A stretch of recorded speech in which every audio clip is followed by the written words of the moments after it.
বড় বৌদির মুখে এইসব কুসংস্কারের কথা কিন্তু কোনোদিন শুনলাম না, শুনলাম তোমার মুখে। ভারী অদ্ভুত, তাই না? এই দল পাকিয়েছ না?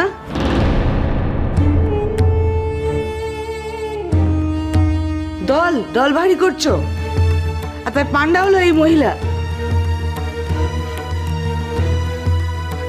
সেদিন যখন আমি চলে যেতে যাচ্ছি, ন্যাকামো করে আমার আমাকে আটকানো হলো।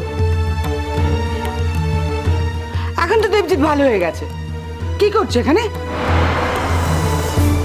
লজ্জা করে না? নিজের ছোট বোনের ঘর আটকে রেখে বোনের স্বামীর সঙ্গে ডলাডলি করে যাচ্ছ। মাইন্ড ইওর ল্যাঙ্গুয়েজ মা। তুমি ভুলে যাচ্ছ আমি তোমার সামনে দাঁড়িয়ে আছি, আর আমি তোমার সন্তান। তোমার আচরণে আমার লজ্জা লাগছে। আমার আচরণে তুমি লজ্জায় মরে যাচ্ছ, আর তোমার বাবার আচরণে যে ভীমরতি ধরেছে সেটা বুঝতে পারছো না? ডিভোর্স করা বউয়ের সঙ্গে এই নোংরামো আমি মেনে নেব না পুপুল। নোংরামো তোমার মনে আছে, এইসব কথা বলে নিজেকে আর ছোট করো না। আর লজ্জা দিও না মা। মামনি আর বাবার ডিভোর্স নিয়ে যদি কথা বলো, তাহলে আমায় বলতে হয় যে ওই ডিভোর্সের পেছনে কি তোমার কোনো ভূমিকা নেই?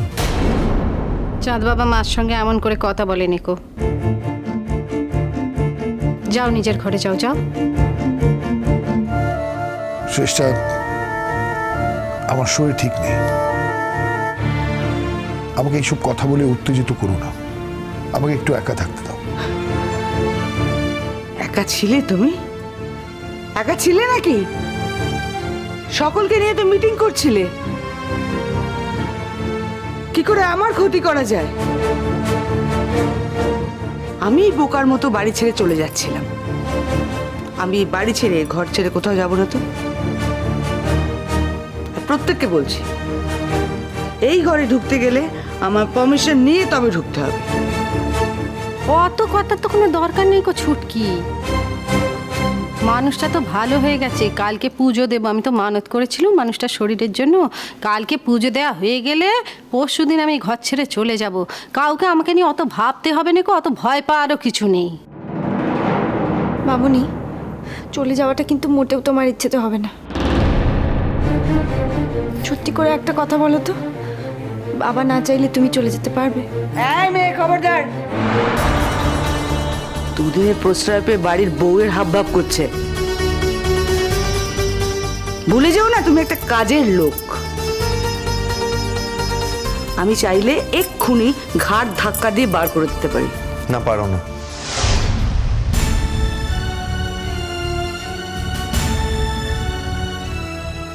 কি?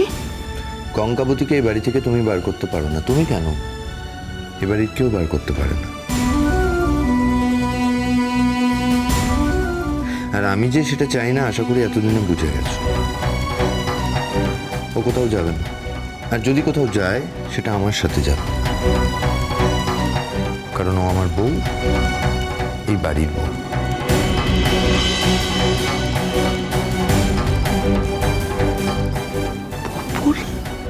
আশা করি তুমি বুঝে গেছো, বা শুনতেও পেয়েছো আমি কি বলেছি।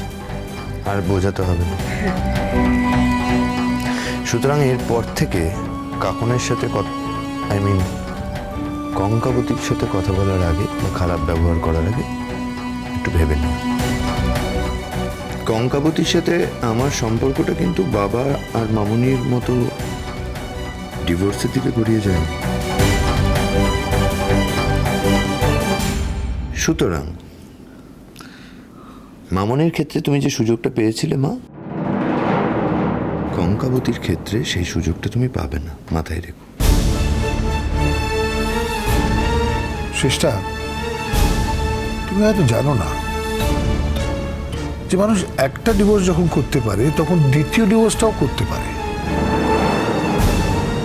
আর প্রথম ডিভোর্সটাকে রিপেয়ার করে আবার রিম্যারি করতে পারে। হোয়াট? রাধার সাথে আমার ডিভোর্স হয়ে গেছে বলে রাধার অধিকার নেই যে ও আমার সাথে এই ঘরে থাকে। এই কথাটা রাধাও মানছে, আমিও মানছি। কিন্তু আমি যদি রাধাকে আবার বিয়ে করি, তাহলে রাধা আর আমি দুজনেই অধিকারটা পেয়ে যাচ্ছি। ইন দ্যাট কেস আমাকে যেটা করতে হয় সেটা হয় তোমাকে ডিভোর্স দেওয়া, আর আমি তোমাকে ডিভোর্স দিতে চাই। তার জন্য তুমি তৈরি থেকো। Debjit, Yes, Shrestha. I mean it.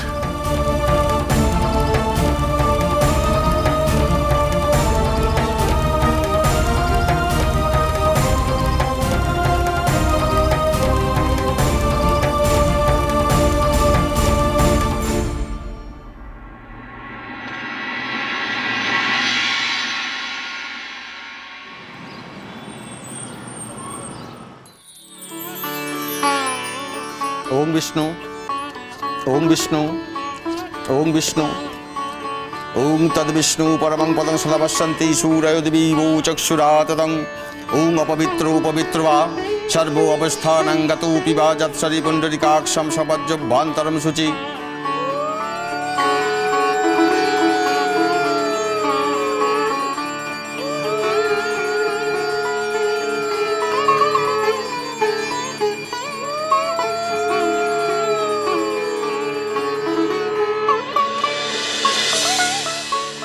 ও সাজিমা, বাপকে ডাকো আর পিসিকে কাকিমাকে সকলকে ডাকো, বলো রাগ যার উপরে তার উপরে, ঠাকুরের উপর না করে তো কোনো লাভ নেই কো।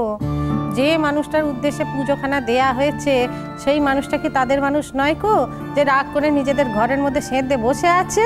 আমি বুঝতে পারছি না বৌদি, তোমারই বা আকবারই ওদের ডাকার কি আছে? বাড়িতে একটা পুজো হচ্ছে, এটা সবাই জানে। কারণ যদি বিবেকের ডাকে তারা না আসে তাহলে তাদের ডাকার কোনো দরকার নেই।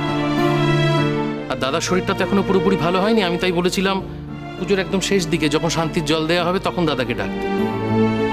শান্তির জল ছেটানোর সময় হয়ে গেছে পুকুর, যাই বা দাদাকে ডেকে নিয়ে। রাধা, তোমাদের পুজো শেষ হয়েছে? হ্যাঁ বাবা, শেষের দিকে একেবারে। ও নতুন বউ, পুজো শেষ হয়ে গেলেই প্রসাদগুলো বিলি করতে হবে, থালা বাটিগুলো হাতের কাছে এনে রেখেছিস তো? মামনি, আমি সব গুছিয়ে রেখেছি, পুজো শেষ হয়ে গেলেই আমি সিন্নি আর প্রসাদ সবাইকে দিয়ে দিচ্ছি। এই জন্যই তো আমার লক্ষ্মীমন্ত বউকে আমি এত ভালোবাসি। শোনো মা, একখানি সময় তো উপোস করে কাটালে ঘরের আর কেউ তো উপোস করেনি কো, শুধু তুমি আর আমি করেছি।